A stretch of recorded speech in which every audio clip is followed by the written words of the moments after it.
I'm Dr. Payal Mukherjee. I'm an adult and paediatric ENT surgeon with a special interest in hearing and balance disorders. I work at the Sydney ENT Hearing and Balance Centre, which is located at the Sydney Adventist Hospital.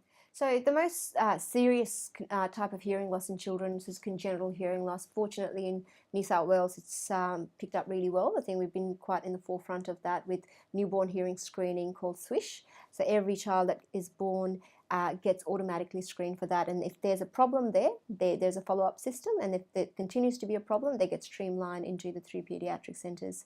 However, there is no screening tool from there on in the system that's standardised. So as kids are going through daycare, as kids are going into preschool and school, there's no system that actually picks up hearing loss before they start to develop the complications of hearing loss, such as a speech disorder, disrupted behaviour, and it can be quite subtle, and that's why it becomes hard for parents to sort of think, oh, my child has a hearing loss, that's why they're being disruptive, or my child has a hearing loss, that's why they're speech delayed.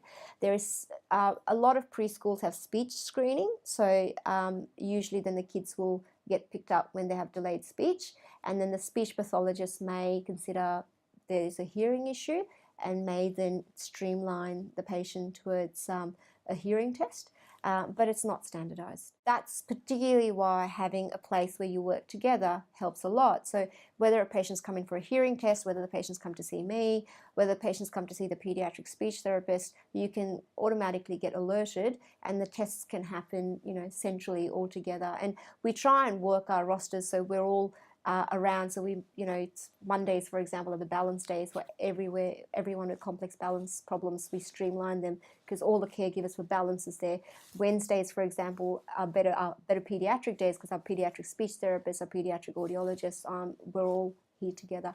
So we try and work out and we try and stream our patients and how we book them in that way, so the patients are not having to have multiple trips back. Particularly helps the patients who are coming from the country, and also appreciating young families or older families with lots of children. Everyone has problems, school times, etc. It sort of helps you streamline that, which I think is it's everyday problems, and if you can make it easier for the person on the other end to get that information to them and educate them quicker, faster.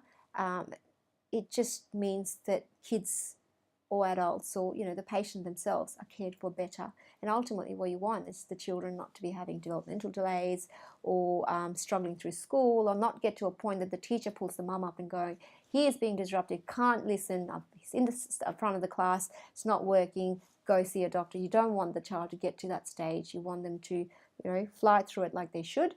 And especially the kids who do have problems, so the children who have developmental disorders and things like that, sometimes they might get confused if they do have a hearing loss, which is temporary or permanent.